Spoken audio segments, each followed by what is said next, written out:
ഇന്ത്യയുടെ പ്രതിരോധ ശേഷി കൂടുതൽ വർദ്ധിപ്പിക്കുന്നതിന് വേണ്ടി, പ്രതിരോധ മേഖലയിൽ കൂടുതൽ മുന്നേറ്റം കുറിക്കുന്നതിന് വേണ്ടി ഇന്ത്യ തദ്ദേശീയമായി തന്നെ ധാരാളം യുദ്ധോപകരണങ്ങൾ ഇപ്പോൾ ഇന്ത്യയിൽ നിർമ്മിക്കുന്നുണ്ട്. കുറച്ചു കാലങ്ങളായി ഇന്ത്യയുടെ ഈ പ്രതിരോധ ശക്തിയുടെ മുന്നേറ്റങ്ങൾ നമ്മൾ കണ്ടുകൊണ്ടിരിക്കുകയാണ്. ബോംബർ ഡ്രോണുകൾ പോലും ഇന്ത്യ തദ്ദേശീയമായി നിർമ്മിച്ചു കഴിഞ്ഞു. എന്നാൽ ഈ സമീപകാല മുന്നേറ്റങ്ങൾക്കിടയിലും ഡ്രോണുകളുടെയും കൗണ്ടർ ഡ്രോൺ സംവിധാനങ്ങളുടെയും വികസനത്തിൽ ഇന്ത്യ മറ്റ് രാജ്യങ്ങളെക്കാൾ പിന്നിലാണ്. എന്നിരുന്നാലും DRDO ആന്റി ഡ്രോൺ സംവിധാനങ്ങൾ വികസിപ്പിക്കുന്നതിനും കൂടുതൽ ശക്തമായ ന്യൂ സിസ്റ്റങ്ങൾക്കായും പദ്ധതിയിടുന്നുമുണ്ട്. ഇപ്പോഴിതാ നോയിഡയിലെ പ്രതിരോധ സ്റ്റാർട്ടപ്പ് രംഗത്തെ വളർന്നു വരുന്ന താരമായ വേദ എയറോനോട്ടിക്സ് കൗണ്ടർ ഡ്രോൺ സാങ്കേതിക വിദ്യയുടെ നിർണായക മേഖലയിൽ മുന്നേറുകയാണ്. അതായത് അവരുടെ നൂതനമായ ഇന്റർസെപ്റ്റർ സംവിധാനം രൂപകൽപ്പന ചെയ്തിരിക്കുന്നത് UAV ഉയർത്തുന്ന വർദ്ധിച്ചു വരുന്ന സുരക്ഷ ആശങ്കകൾ പരിഹരിക്കുന്നതിനാണ്. വേദയുടെ ഇന്റർസെപ്റ്റർ സാങ്കേതിക വിദ്യ UAV ഭീഷണികളെ പ്രതിരോധിക്കുന്നതിനും നിർണായകമായ ഇൻഫ്രാസ്ട്രക്ചർ, ഉദ്യോഗസ്ഥർ, വ്യോമാതിർത്തി എന്നിവ അനധികൃത നുഴഞ്ഞുകയറ്റങ്ങളിൽ നിന്ന് സംരക്ഷിക്കുന്നതിനും ശക്തമായ ഒരു പരിഹാരം തന്നെ വാഗ്ദാനം ചെയ്യുന്നു.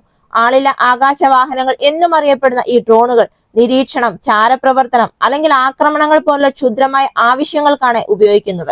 വേദ ഇപ്പോൾ വികസിപ്പിച്ചെടുത്തിരിക്കുന്ന ഇന്റർസെപ്റ്റർ സാങ്കേതിക വിദ്യ എന്ന് പറയുന്നത് കൗണ്ടർ ഡ്രോൺ സംവിധാനം പോലെയാണ്. ശത്രുതാപരമായ ഡ്രോണുകളെ കണ്ടെത്താനും ട്രാക്ക് ചെയ്യാനും നിർവീര്യമാക്കാനുമുള്ള കഴിവ് വേദയുടെ ഈ ഇന്റർസെപ്റ്റർ സംവിധാനത്തിനുണ്ട്.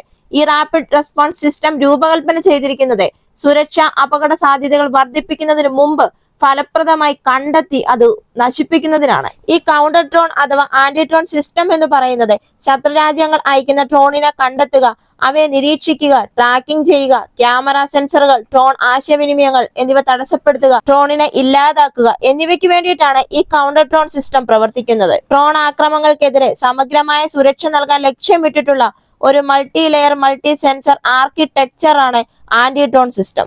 ഈ ആന്റി ഡ്രോൺ സിസ്റ്റത്തിൽ ധാരാളം മൊഡ്യൂളുകൾ ഉൾപ്പെട്ടിട്ടുണ്ട്. അതായത് അതിന്റെ ധാരാളം ഭാഗങ്ങൾ.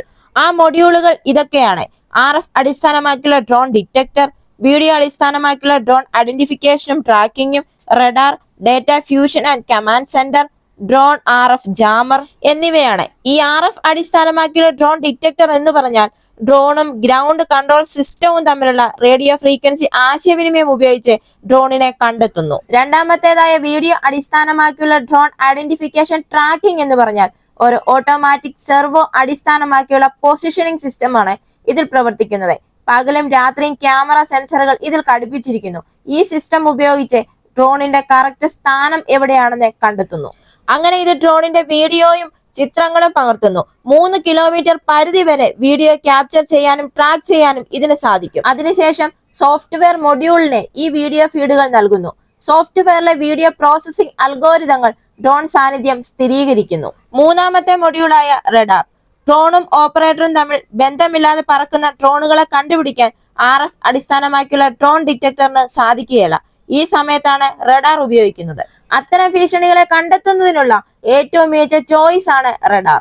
ഒരു റഡാർ ഉപയോഗിച്ച് ഡ്രോണുകളെ കണ്ടെത്താനും അവരുടെ ടാർഗറ്റ് കോർഡിനേറ്റുകളെ കുറിച്ചുള്ള കൃത്യമായ ഡേറ്റ നൽകാനും സാധിക്കും. ഇങ്ങനെ ഈ റഡാർ നൽകുന്ന ഡേറ്റയെ നാലാമത്തെ മൊഡ്യൂളായ ഡേറ്റ ഫ്യൂഷൻ ആൻഡ് കമാൻഡ് സെന്ററുമായി യോജിപ്പിക്കുന്നു. ഇങ്ങനെ ഈ 3 മൊഡ്യൂൾസിൽ നിന്നും എത്തുന്ന ഡേറ്റ കമാൻഡ് സെന്ററിൽ സംയോജിപ്പിച്ച് ഒരു സംയോജിത ഡിസ്പ്ലേ സിസ്റ്റം തരുന്നു. അടുത്ത മൊഡ്യൂളായ drone RF jammer ground control സെന്ററും ഡ്രോണും തമ്മിലുള്ള സിഗ്നലുകൾ ഒരേ സമയം ജാം ചെയ്തുകൊണ്ട് GCCയും ഡ്രോണും തമ്മിലുള്ള ബന്ധം പ്രവർത്തനരഹിതമാക്കുന്നു. അതായത് RFDD കണ്ടെത്തിയ ഫ്രീക്വൻസികൾ ഇത് സ്വയമേ ഏറ്റെടുക്കുകയും ദിശാസൂചന ആന്റിനകൾ ഉപയോഗിച്ച് ജാമിംഗ് തരംഗങ്ങൾ സൃഷ്ടിക്കുകയും ചെയ്യുന്നു. അവസാനത്തെ മൊഡ്യൂളാണ് ഹാർഡ് കിൽ. ഇതിലെ 2 ഓപ്ഷനുകളാണ് കൈനറ്റിക്സ് ബേസ്ഡ് കില്ലും നെറ്റ് അധിഷ്ഠിത ഡ്രോൺ ക്യാപ്ചറും. ഈ കൈനറ്റിക്സ് ബേസ്ഡ് കില്ലിൽ ഡ്രോൺ ലക്ഷ്യത്തിനെതിരെ വെടിയുണ്ടകൾ ഉതിർക്കുകയും ഡ്രോണിനെ നശിപ്പിക്കുകയും ചെയ്യുന്നു. ഡ്രോണിനെ പിടിച്ചെടുക്കാനും സുരക്ഷിതമായ സ്ഥലത്ത് ലാൻഡ് ചെയ്യാനും നെറ്റ് അധിഷ്ഠിത ഡ്രോൺ ക്യാപ്ചർ ഓപ്ഷൻ ഉപയോഗിക്കുന്നു. ഇതിൽ ശത്രു ഡ്രോണിനെ പിടിച്ചെടുക്കാൻ വേണ്ടി ഹാങ്ങിങ് നെറ്റുള്ള മറ്റൊരു ഡ്രോണിനെ വിക്ഷേപിക്കുന്നു. Big bang boom solutions private ലിമിറ്റഡുമായി ഇന്ത്യൻ കരസേനയ്ക്കും ഇന്ത്യൻ വ്യോമസേനയ്ക്കും ആന്റി ഡ്രോൺ സംവിധാനങ്ങൾക്കായി 200 കോടി രൂപയുടെ കരാറിൽ 2024 മാർച്ചിൽ പ്രതിരോധ മന്ത്രാലയം ഒപ്പുവെച്ചു. ഐഡെക് സംരംഭത്തിന് കീഴിൽ MOD ഒപ്പുവെച്ച ഏറ്റവും വലിയ കരാറാണിത്. അസാധാരണമായ ശ്രേണികളിൽ ഡ്രോണുകളെ കണ്ടെത്താനും ട്രാക്ക് ചെയ്യാനും നിർവീര്യമാക്കാനും രൂപകൽപ്പന ചെയ്ത അത്യാധുനിക സിസ്റ്റമാണ് BBSന്റെ വജ്ര സെന്റിനൽ സിസ്റ്റം. അതുപോലെ തന്നെ ഇപ്പോൾ നോയിഡയിലെ പ്രതിരോധ സ്റ്റാർട്ടപ്പ് രംഗത്തെ വളർന്നു വരുന്ന താരമായ വേദ എയറോനോട്ടിക്സ് വികസിപ്പിച്ചെടുത്ത ഈ ഇന്റർസെപ്റ്റിന്റെ സാങ്കേതിക വിദ്യയെക്കുറിച്ചുള്ള പ്രത്യേക വിശദാംശങ്ങൾ ഇതുവരെ വെളിപ്പെടുത്തിയിട്ടില്ല.